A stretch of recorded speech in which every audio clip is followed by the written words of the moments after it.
En la educación infantil, una de las preguntas recurrentes de los padres es preguntar cómo educo sin golpear. No es fácil la respuesta, especialmente en un contexto punitivo donde se nos enseñó constantemente a golpear o porque muchos padres fueron a su vez golpeados. Cuando hablamos de golpes no nos referimos solamente a maltrato físico, también a maltrato verbal, porque también hay golpes muy dolorosos que se hacen con las palabras. ¿Cómo hacemos para educar? Una forma, un tip importantísimo, es educar con las consecuencias. Hay consecuencias que son más dramáticas que otras y hay que cuidar. Nosotros cuidamos que los niños, por ejemplo, no se expongan a peligros porque los niños no tienen conciencia de peligro.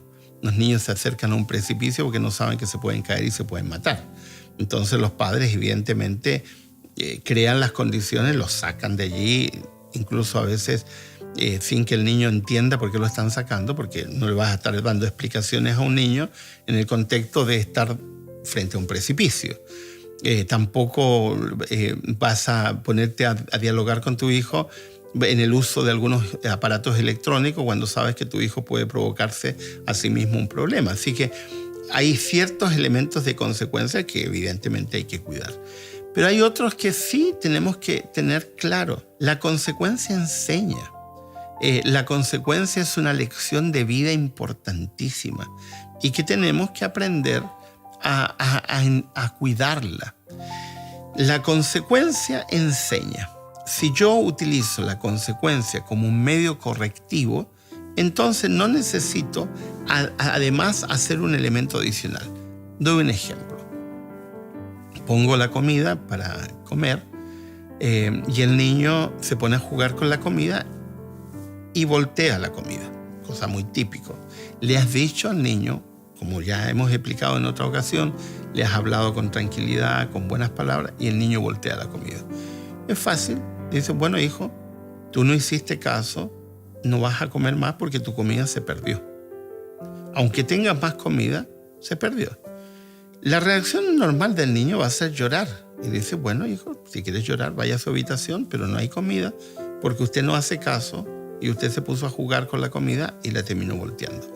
Algunos padres hacen un escándalo y dicen, pero es que mi hijo tiene que comer, ¿qué va a hacer? No, nadie se ha muerto por saltarse una comida. No vas a hacer esto 3 días. Es una comida. La siguiente comida, ¿qué va a hacer el niño? Fácil, se va a comer todo y no va a jugar con la comida. Eso de que los niños, bueno, tengo que apañarle todo y tengo... No, recibe la consecuencia. Con cariño, con bondad, sin que te importe la reacción propia del niño que va a hacer llorar o hacer un escándalo. Le dices a tu hijo, no te subas a la bicicleta, eso es un poquito más grande, aunque hay bicicletas ahora para niñitos muy pequeños, bicicletas de esas que andan donde ellos se apoyan con sus pies porque no tienen para hacer girar las ruedas, y le dices, no te subas a la bicicleta porque es posible que te caigas. El niño se sube y se cae, se golpea. ¿Qué hacen los padres poco sabios? Van y lo golpean de vuelta. Y el niño no entiende nada. Lo único que entiende el niño es que le está doliendo el golpe que ha tenido y luego viene un golpe adicional. No sirve de nada. ¿Qué es lo que tienes que hacer? Se cayó, se golpeó, porque tú le advertiste que le iba a pasar. Abrázalo, cúrale la herida si se hirió, si se rasmilló, cúralo, pero abrázalo, apáñalo y luego dialoga con tu hijo. ¿Por qué te ocurrió lo que te ocurrió? ¿Qué fue lo que te dijo mamá o papá que te iba a pasar? El niño te va a decir, ¿qué tienes que hacer la próxima vez? El niño te va a decir, y listo, y se acabó. El dolor que el niño recibió es la corrección, es la enseñanza. Evidentemente, los padres pretendemos que nuestros hijos no reciban dolor, que no reciban consecuencias, pero eso es imposible. La consecuencia las van a tener. Es muy típico, por ejemplo, con padres más grandes, con púberes y con adolescentes, al niño se le olvida la tarea en la casa, el trabajo que ha estado haciendo se le olvida en la casa y aparece la mamá y el papá o el papá con el trabajo, vengo a dejarle el trabajo a mi hijo. ¿Por qué haces eso? Así no se educa. Y algunos padres dicen, bueno, pero que mi hijo va a recibir una mala calificación, y que la reciba. ¿Cómo va a aprender si tú lo estás apañando? Entonces, ¿y qué tienes que hacer? Deja la tarea en su casa. Y que el niño hay algunos niños exigentes porque tú los criaste así. Y dice, pero mamá, tráeme la tarea. No puedo, hijo, porque tengo otras cosas que hacer. Usted olvidó la tarea, es su problema. Pero mamá, me van a poner una mala calificación. No importa, ese es su problema. Y usted tendrá que enfrentarlo. ¿Qué va a pasar la siguiente ocasión? El niño no se va a olvidar de la tarea. La va a llevar porque sabe que tu mamá o tu papá no se lo vas a aceptar. De hecho, algunos colegios, observando esta situación que es repetitiva en todas partes, simplemente cuando un niño olvida algo en su casa, en el colegio no lo reciben. Y el papá y la mamá le dicen, lo siento, no se lo vamos a entregar a su hijo. Y se acabó. ¿Y por qué? Porque tenemos que enseñarle, darle lecciones a nuestros hijos. Hoy día se está creando la cultura de no dar tareas para la casa, cosa que a mí me parece correcto, especialmente en los sistemas escolares donde hay jornada extendida. Tienen jornada extendida hasta las 4 de la tarde y luego darles tarea para la casa me parece medio fuera de lugar. Todo debemos hacerlo en el colegio. El ejemplo anterior vale en los colegios donde hay jornada única y se dan tareas para las casas. El niño no va a ser invitado a un cumpleaños.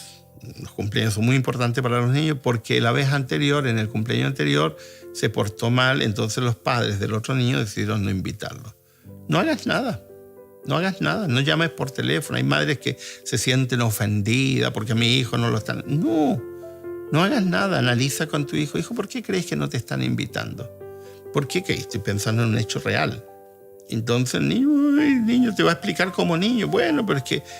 Y explícale, dile, si quieres que la próxima vez te inviten, tendrás que actuar de manera distinta.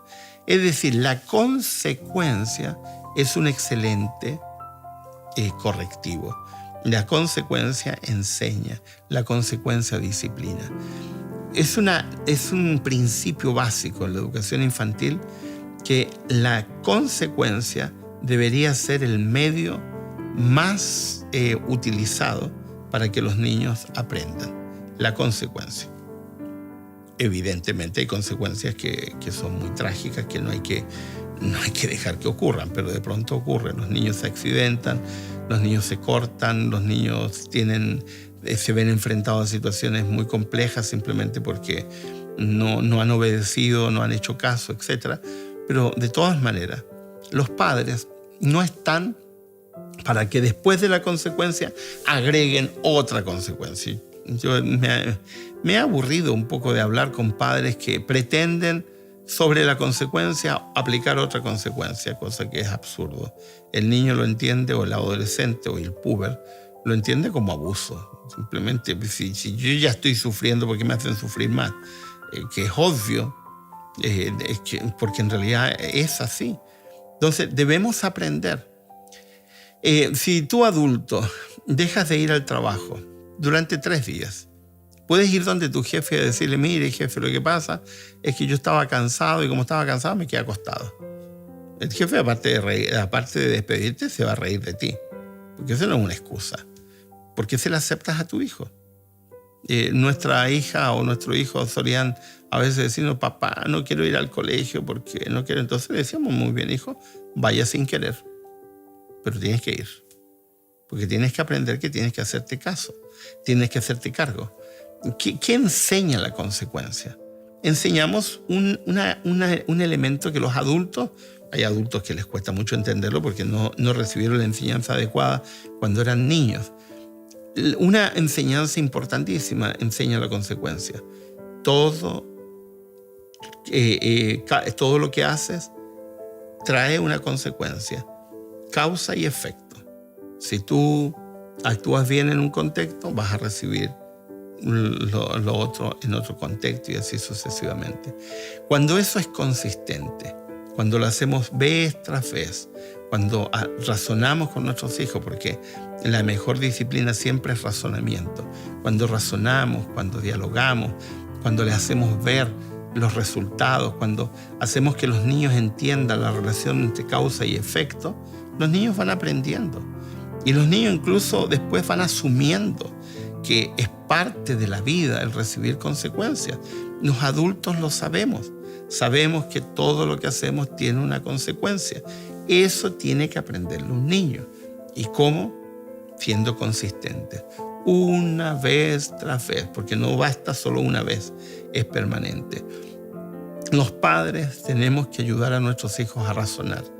Cuando los niños razonan, reflexionan, entienden, lo asimilan y lo incorporan de manera natural.